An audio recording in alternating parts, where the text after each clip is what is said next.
بسم الله الرحمن الرحيم. السلام عليكم ورحمة الله وبركاته. الحمد لله على إحسانه والشكر له على توفيقه وامتنانه.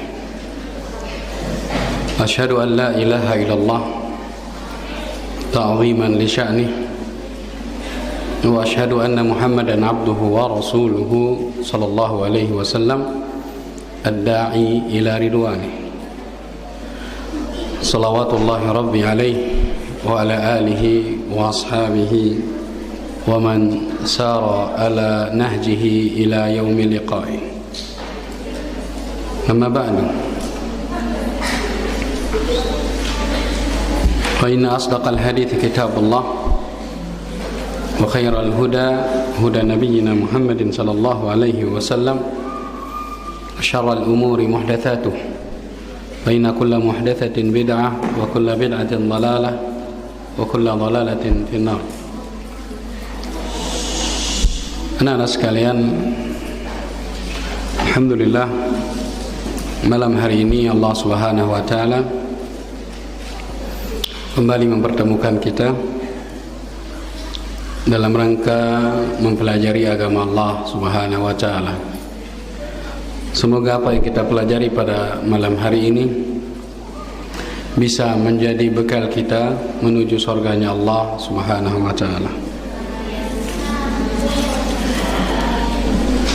Kemudian salawat dan salam selalu tercurahkan kepada Nabi kita, Nabi Muhammad sallallahu alaihi wasallam, kepada keluarga beliau, sahabat beliau, dan pengikut beliau sampai hari kiamat.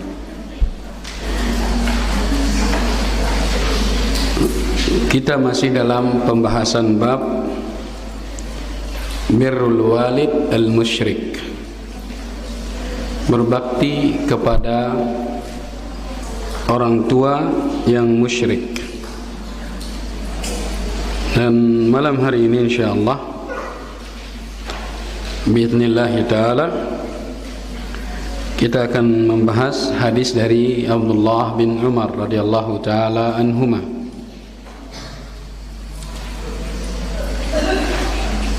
Qal, kata Abdullah bin Umar, ra'a Umar radhiyallahu taala an, bapak beliau yaitu Umar bin Khattab radhiyallahu taala an, melihat hullatan siyara tuba'.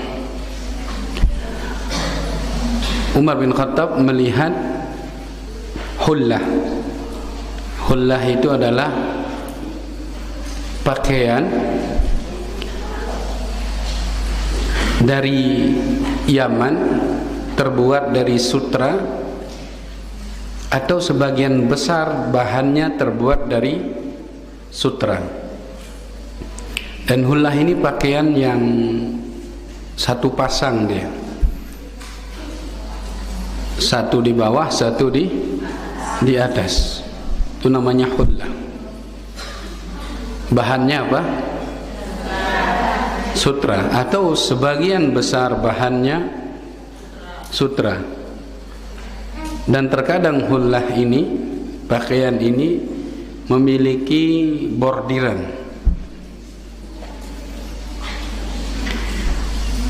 Hullah siara, pakaian ini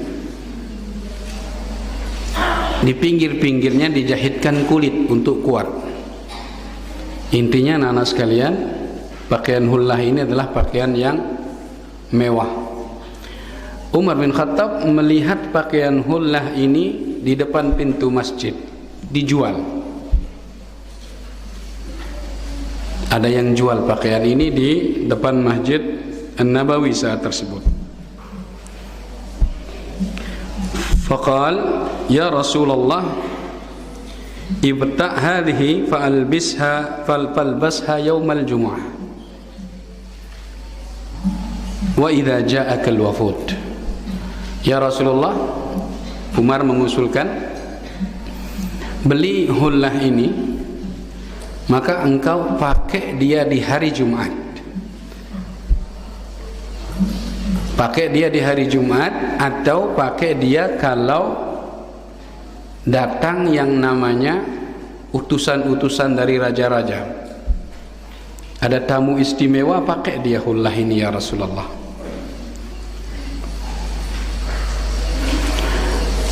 Fa'atan Nabiyu sallallahu alaihi wasallam, kata Nabi sallallahu alaihi wasallam menjawab Umar bin Khattab radhiyallahu taala an, innama yalbisu hadhihi man la khalaqalah. Yang pakai pakaian hullah ini wahai Umar, orang yang tidak memiliki bagian di akhirat. Maksudnya pakaian ini adalah pakaian orang kafir, yang mereka nanti di akhirat tidak akan mendapatkan bagian sedikit pun. Jadi pakaian sutra, anak-anak sekalian, itu pakaiannya orang kafir, bukan pakaiannya kaum laki-laki muslimin. Satu lagi, pakaian sutra itu adalah pakaian dipakai oleh orang-orang kafir, dan nanti pada hari akhir mereka tidak akan mendapatkan apa-apa. Kaum muslimin, laki-laki yang mukmin, tidak diperkenankan memakai pakaian dari sutra, atau kebanyakan bahannya terbuat dari sutra. Ini untuk laki-laki. Tapi kalau untuk perempuan, maka diperbolehkan perempuan memakai sutra, karena sutra itu dia lembut, cocok untuk wanita, perempuan yang memiliki sifat lembut. Kalau laki-laki memakai pakaian sutra, tidak cocok, karena laki-laki itu keras, sangar, identik dengan sangar, bukan kelembutan. Kalau ada laki-laki lembut, ya itu dia. Makanya kita diharamkan menggunakan pakaian yang terbuat dari sutra. Maksudnya laki-lakinya ya. Fa'utiyan Nabi sallallahu alaihi wasallam minha bihulal. Suatu saat datang dari Yaman banyak hullah. Rasulullah SAW diberi hadiah banyak hullah. Hullah satu, hulal itu banyak. Dari mana hullah ini? Dari Yaman. Datang kepada Nabi SAW banyak. Fa'arsala ila Umar bihullah. Kemudian Rasulullah SAW memberikan Umar satu hullah sebagai hadiah. Memberikan Umar berapa? Satu. Banyak beliau dikasih, tapi dikasih ke Umar satu. Faqal, Umar berkata, kaifa albisuha wa qad qulta fiha ma qulta. Ya Rasulullah SAW, bagaimana saya bisa pakai ini pakaian hullah? Kan dulu antum pernah bilang kalau pakaian ini adalah pakaiannya orang-orang kafir, orang-orang yang tidak memiliki bagian nanti di akhirat. Pakaian ini adalah pakaian yang haram dipakai oleh laki-laki muslim. Bagaimana mungkin saya akan pakai dia ya Rasulullah? Kata Rasulullah SAW, qal inni lam u'tikaha litalbisaha. Saya memberikan kamu satu hullah ini wahai Umar, bukan untuk kamu pakai, akan tetapi walakin litabi'aha au tulbisaha. Kamu bisa jual dia, atau kamu bisa pakaikan ke orang lain yang boleh memakainya, istrimu atau orang kafir. Boleh kamu berikan kepada orang kafir yang kamu dekat dengannya, atau berikan dia kepada istrimu atau wanita yang lain yang boleh memakai pakaian dari sutra. Fa'arsala biha Umar ila akhin lah min ahli Makkah. Kemudian Umar radhiyallahu taala anhu mengirim hullah ini kepada saudaranya yang ada di Makkah. Mengirim hullah kepada saudaranya yang ada di Makkah, walam yuslim, dan waktu itu belum masuk ke dalam agama Islam. Jadi dia memberikan hullah ini kepada orang yang musyrik, belum masuk ke dalam agama Islam. Anak-anak sekalian, di dalam hadis ini bahwasanya Rasulullah sallallahu alaihi wasallam menganjurkan kepada Umar untuk memberikan hullah yang beliau hadiahkan kepada Umar kepada orang lain, termasuk orang-orang kafir. Dan seandainya orang kafir atau musyrik yang kita berikan hullah ini adalah orang tua kita, maka itu tidak mengapa, dan itu adalah bagian dari birrul walidain yang masih musyrik. Anak-anak sekalian, bolehnya kita memberikan hadiah kepada orang kafir secara umum ditunjukkan oleh hadis ini. Umar memberikan hullah ini kepada siapa tadi? Kepada saudaranya, salah satu saudaranya yang tinggal di Mekah dan belum masuk ke dalam Islam. Maka alangkah eloknya lagi kalau yang kita berikan lagi adalah orang tua yang musyrik atau kafir. Bisa jadi gara-gara itu dia tertarik memeluk agama Islam. Ini yang ingin disampaikan dalam hadis ini oleh Al-Imam Al-Bukhari radhiyallahu taala anhu. Salah satu bentuk bakti kita kepada orang tua yang musyrik adalah memberikan hadiah kepada mereka. Kalau mereka fakir atau mereka miskin, maka kita mau dibolehkan untuk membantu ekonomi mereka dengan uang. Jelas insyaallah? Tayyib. Faedah yang lain, faedah sampingan, bahwasanya Umar radhiyallahu taala anhu meminta Rasulullah untuk membeli hullah ini karena Umar tahu di hari Jumat seorang muslim hendaknya memakai pakaian yang paling bagus yang dia miliki. Seorang laki-laki di hari Jumat itu disunnahkan memakai pakaian yang paling bagus dan paling abdol yang dia miliki. Dan itu dibenarkan oleh Rasulullah sallallahu alaihi wasallam. Tatkala Umar bilang, "Ya Rasulullah, ini beli hullah ini. Bagus dia. Bisa Anda pakai di hari Jumat." Dibenarkan oleh Rasulullah SAW, iya, menggunakan pakaian yang bagus di hari Jumat adalah sesuatu yang bagus, disunnahkan oleh Rasulullah Sallallahu Alaihi Wasallam. Akan tetapi masalahnya pakaian ini adalah pakaian terbuat dari sutra yang tidak pantas dipakai oleh seorang mukmin. Yang pantas memakainya adalah orang yang tidak memiliki bagian di akhirat kelak, yaitu orang kafir atau orang musyrik. Nah, kemudian yang kedua, dari hadis ini, dari perkataan Umar, Rasulullah suruh membeli pakaian hullah, ini menunjukkannya anak-anak sekalian, Rasulullah itu orangnya sederhana. Rumah Rasulullah SAW segi 4, tempat tidurnya di sana, dapurnya di sana, kamar mandinya di sana. Ya, di satu tempat ruangan, satu ruangan. Tidak mewah. Satu ranjang saja untuk dia dan istrinya.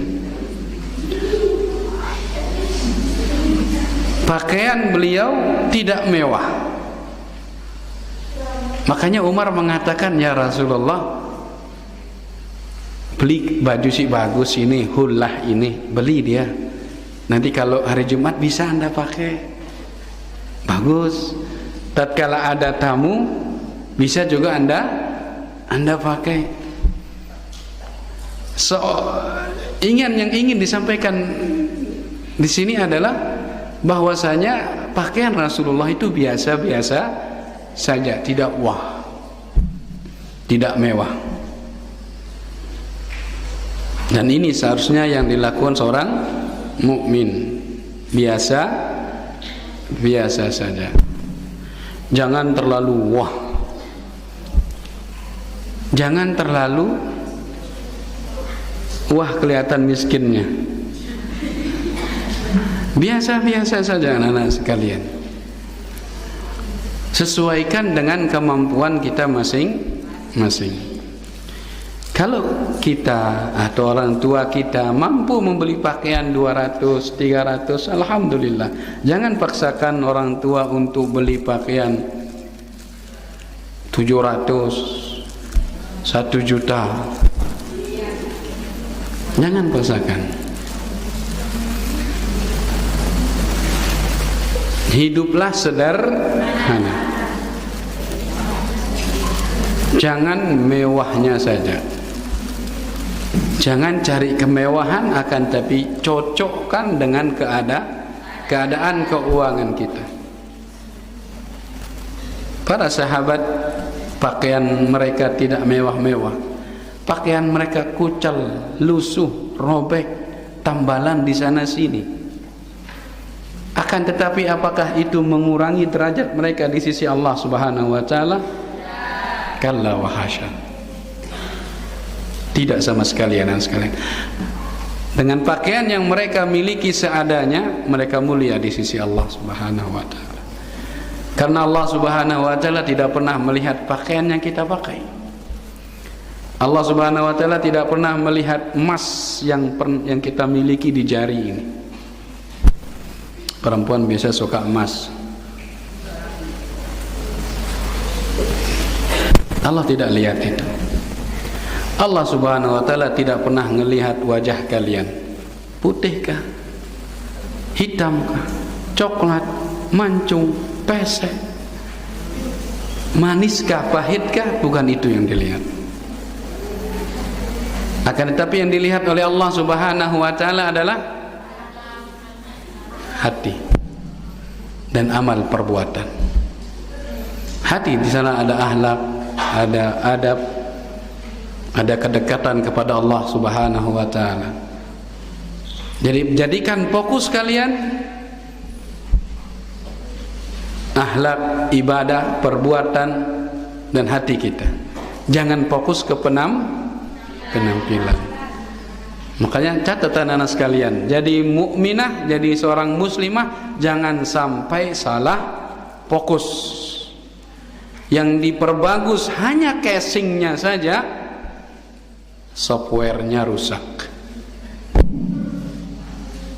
Kalian hanya memperbaiki pakaian kalian rapi, bersih, pakai skincare setiap hari, pemutih setiap hari, penghitam setiap malam. Mungkin ada yang suka warna hitam, mungkin ke kelas bawa kaca 5 kali sekali dalam 5 menit lihat kaca. Fadhal, tidak masalah. Perhatikan zahir kalian, perhatikan penampilan kalian, tapi jangan sampai salah fokus. Fokuslah ke akhlak, kepribadian, adab, ibadah, karena itu yang dilihat oleh Allah Subhanahu wa taala. Rasulullah SAW bersabda, "Innallaha la yanzuru ila suwarikum wa amwalikum." Allah tidak pernah melihat kepada postur tubuh kita, model badan kita, wajah kita, enggak. Tidak juga melihat kepada amwal, harta yang kita miliki. Walakin yanzuru ila qulubikum wa a'malikum. Yang dilihat adalah hati dan perbuatan kita. Pelajaran selanjutnya anak-anak sekalian, di dalam hadis ini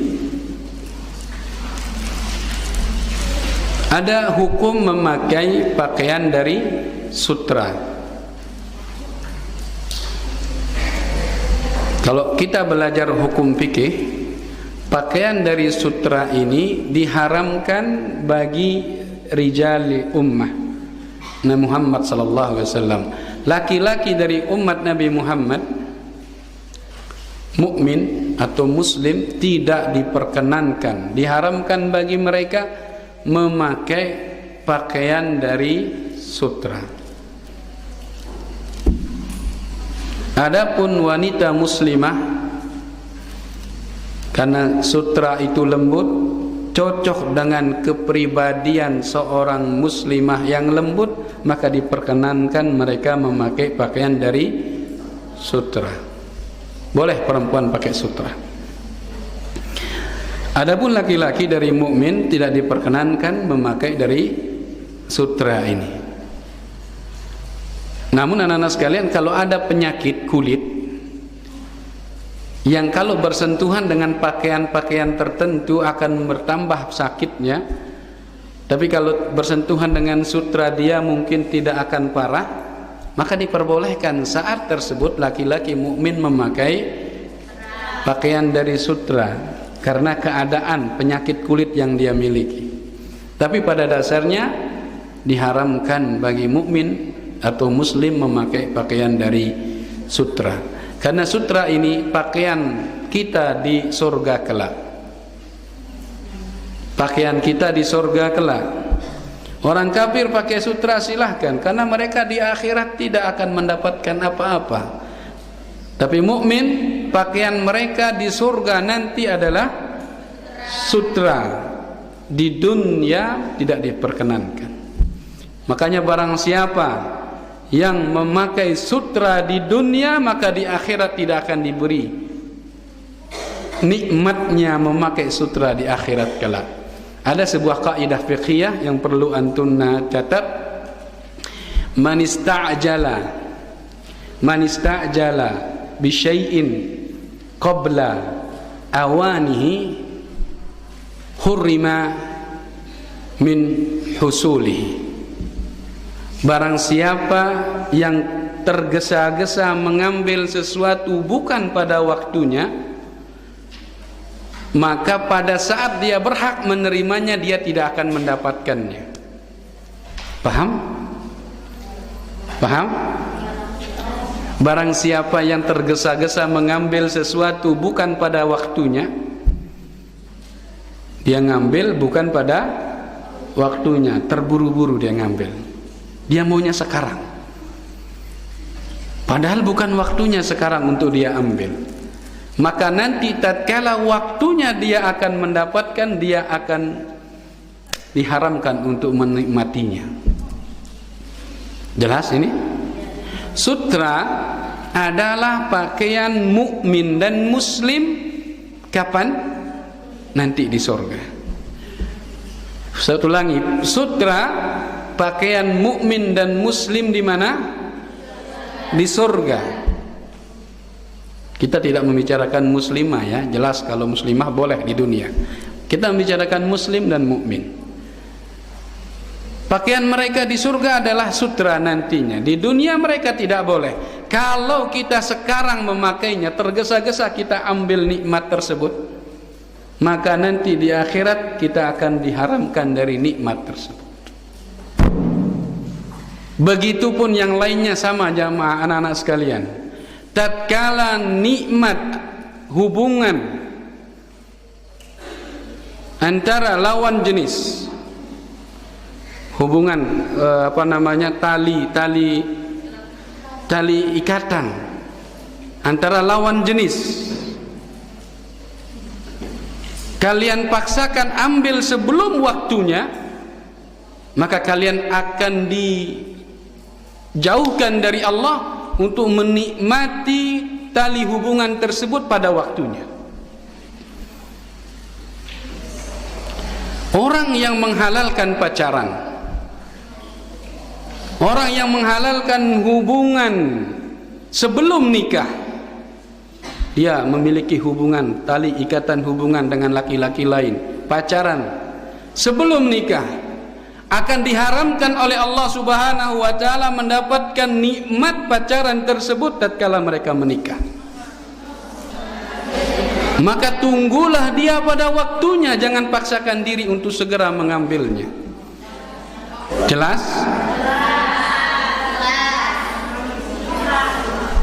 Orang yang biasa pacaran, orang yang pacaran sebelum menikah, tatkala menikah dia akan biasa-biasa saja. Dia tidak akan mendapatkan nikmatnya pacaran setelah nikah. Jelas? Jelas. Jadi jangan terburu-buru mengambil sesuatu bukan pada waktunya. Tunggu waktunya, maka kalian akan benar-benar mendapatkan nikmat dari Allah Subhanahu wa ta'ala. Barang siapa yang meminum khamr di dunia dan dia tidak taubat dari perbuatan minum khamr di dunia, maka di akhirat nanti akan dilarang oleh Allah Subhanahu wa ta'ala untuk menikmati khamr di sana. Barang siapa yang suka mendengarkan musik di dunia, maka di akhirat nanti tidak akan mampu mendengarkan nikmat dan indahnya lantunan di surga. Man istajala bi syai'in qabla awani waqti uqiba bi hirmani. Barang siapa yang tergesa-gesa mengambil sesuatu bukan pada waktunya, maka nanti saat waktunya dia akan nerima, dia tidak akan mendapatkannya. Pelajaran berikutnya anak-anak sekalian,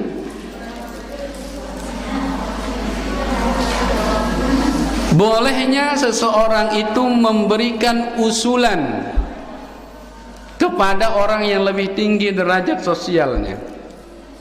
Seperti Umar radhiyallahu taala anhu memberikan usulan kepada Rasulullah sallallahu alaihi wasallam untuk membeli pakaian hullah ini dan beliau pakai saat hari Jumat atau saat kedatangan tamu atau utusan-utusan raja.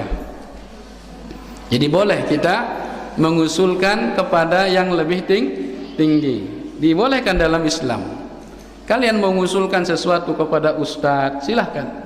Atau kepada mudir, atau kepada orang tua kalian, silahkan. Tidak dilarang dalam agama Islam, selama usulan itu baik dan dalam koridor Islam. Berikutnya, pelajaran yang bisa kita ambil dari hadis ini,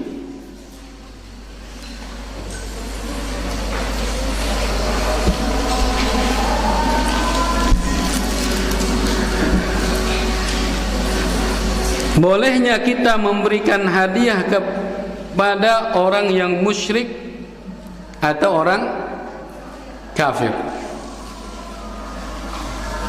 Bisa jadi dari hadiah yang kita berikan ini, hatinya akan lembut sama kita, hatinya akan senang sama kita, dan kemungkinan tertarik masuk ke dalam agama Islam. Seperti Umar radhiyallahu taala memberikan hullah kepada saudaranya yang di Mekah yang belum masuk ke dalam agama Islam. Berikutnya anak-anak sekalian, tidak dibolehkan berjual beli di dalam masjid. Jual beli, tawar menawar di dalam masjid tidak boleh. Promosi di dalam masjid tidak boleh. Pas lagi kajian lagi. Ini ada cadar, mau beli enggak? Berapa? 5.000. Mahal. Tawar menawar seperti ini dalam masjid tidak boleh. Menawarkan barang dalam masjid tidak boleh. Apalagi sudah menyerahkan uang ngambil barang dalam masjid, ini diharamkan. Karena masjid bukan untuk itu, masjid untuk ibadah. Ya. Hadis ini Umar menunjukkan jual beli, ini ada penjual hullah. Ditunjukkan oleh Umar kepada Rasulullah SAW itu di depan masjid, di luar masjid, bukan di dalam masjid.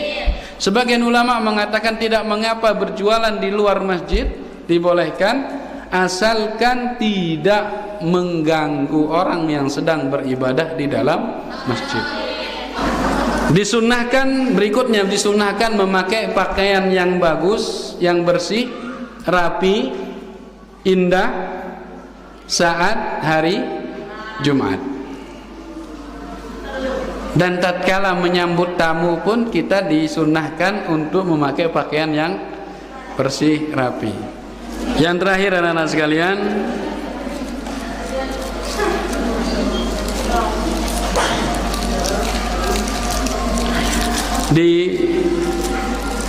disunnahkan kita untuk berhati-hati di dalam apa? Dalam hal pakaian. Berhati-hati dalam hal pakaian. Kita harus berhati-hati dalam hal pakaian. Jangan asal beli, yang penting pakaian asal beli, tapi perlu kita lihat boleh atau hendaknya. Kalau seorang laki-laki tidak dibolehkan memakai sutra, maka jangan. Bagus ini sutra ini, hendai ngombe-ngombe, padahal tahu itu larang. Maka ini tidak pantas bagi seorang mukmin untuk melanggar larangan-larangan Allah Subhanahu wa taala dalam masalah berpakaian. Sekian anak-anak sekalian, semoga bermanfaat kepada pribadi Ustadz dan kepada anak-anak sekalian. Subhanakallahumma rabbana wa bihamdika asyhadu an la ilaha illa anta astaghfiruka wa atubu ilaik.